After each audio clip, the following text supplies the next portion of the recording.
In today's video, I'm going to be comparing Fourth Wing by Rebecca Yarros and Cinder from the Lunar Chronicles by Marissa Mayer to compare the different ways the authors describe the first interaction between the protagonists and the love interests, who both happen to be male. I'm Ching Out and welcome to my book club. So the first thing I noticed is that in Fourth Wing and a lot of these more modern books, and I'm really trying not to specifically choose these newer books to kind of hate on, and I'd say the Lunar Chronicles aren't that old, but Fourth Wing is definitely one of the book talk books I see. Anyways, a lot of these books now that I see, they focus so much on the physical description. Basically, if you're creating a video game character and they're like spinning around and you're analyzing every detail of their physical appearance of your video game avatar, it's kind of like that. Let me just read you the description first. He's tall, with wind-blown black hair and dark brows. The line of his jaw is strong and covered by warm, tawny skin and dark stubble. And when he folds his arms across his torso, the muscles in his chest and arms ripple, moving in a way that makes me swallow. And his eyes are the shade of gold-flecked onyx. The contrast is startling, jaw-dropping even. Everything about him is. His features are so harsh that they look carved, and yet they're astonishingly perfect, like an artist worked a lifetime sculpting him, and at least a year of that was spent on his mouth. He's the most exquisite man I've ever seen. And living in the War College means I've seen a lot of men. Even the diagonal scar that bisects his left eyebrow and marks the top corner of his cheek only makes him hotter, flaming hot, scorching hot, gets you into trouble and you like it level of hot. Suddenly, I can't remember exactly why Mira told me not to fuck around outside my year group.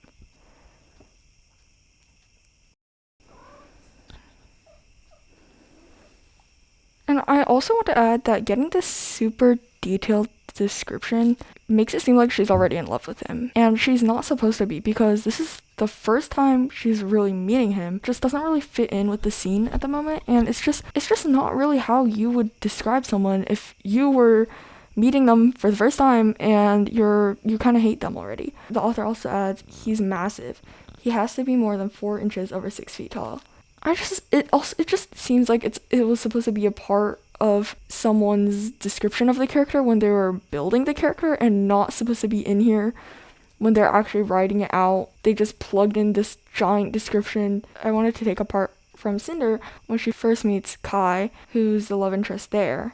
She was met with startled copper brown eyes and black hair that hung past his ears and lips that every girl in the country had admired 1,000 times. He seemed taller in real life, and a gray hooded sweatshirt was like none of the fine clothes he usually made appearances in. Instead of answering, the prince bent down, craning his neck so that she had no choice but to meet his eyes, and dashed a grin at her.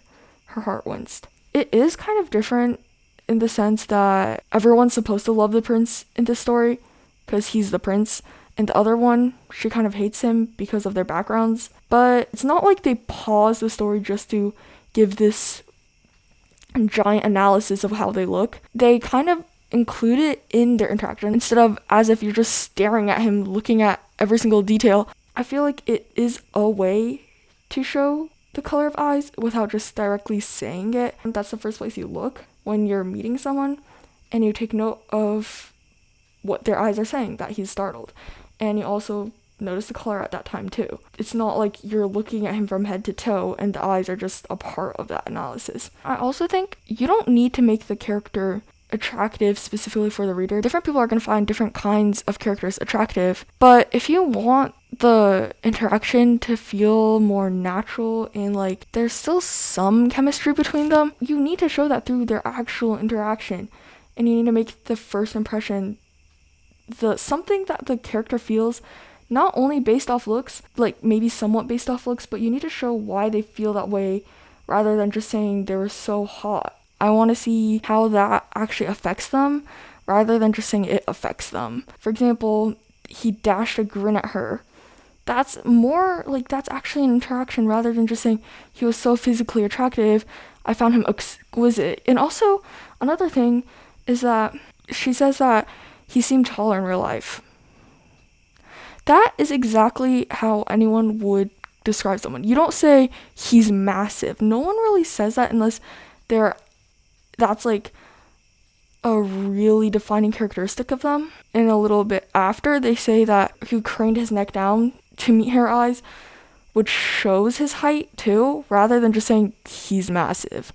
So I think that's a much better way if you want to show how he looks during their first interaction, and actually make it an interaction rather than just her looking at him and staring at him and just giving us every single detail she sees as if they're not in the middle of something. I also want to say the small details that the protagonist in Fourth Wing noticed, they don't really come back later in the story. Like, if you're gonna mention something very specific, like the eyebrow bisection thing, the scar that bisects his eyebrow, at least give it more meaning than making him more attractive. And also, I kind of forgot that it was there until I reread it for this video. So, it doesn't, it builds the image of the character, but it doesn't build the character themselves. And so, you can, mention it, but if you're gonna mention it in the first impression, maybe bring it back later, especially if it's a small detail like that. You don't have to bring back the gray hoodie unless he always wears the gray hoodie. But if it's a feature that's unique like that, then give us more of it. So yeah, that's really all I have to say. I just want people to realize that when you're writing a description of a character, especially for the first time, you don't need to give us every single detail, because even though they are meeting for the first time, and that's usually when you realize you're actually paying attention to these details, because later it might kind of blur into the background once you get to know their actual personality more. You don't need to give us so much at first, because first of all, they're in the middle of something. You can't just pause everything and just give us 3 paragraphs of what they look like. And also, second, you don't really look at people that way in real life. You might notice them at once, but you might forget about it later. But in a book, you don't write it like that, because if you forget about it later, why would you mention it in the first place, right? Because you want everything you write to have contribute something to the story. So if you're going to mention it, at least make it mean something. So yeah, that's really all I have to say about this. I hope you found something helpful. Thanks for watching, and I hope I'll see you next time.